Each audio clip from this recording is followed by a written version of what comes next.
I was on the organizing committee for the recent 9th IPEd National Editors Conference in Melbourne, Australia. Topics of interest to scientific editors and academic authors.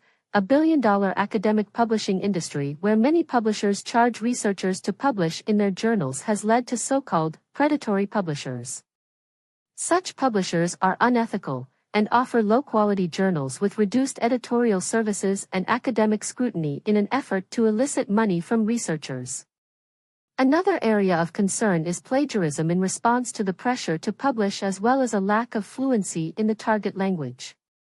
In my experience, many authors do not realize that self-plagiarism, whereby content, typically from the methods section, is reused for multiple journal submissions, is discouraged by journals. Other topics included grant editing and the science behind why we make typographical errors. All in all, the conference was a great success. 英文および日本語訳は概要欄をチェック。論文の翻訳校閲は、とことんきっちりお付き合い NAI 株式会社にお任せください。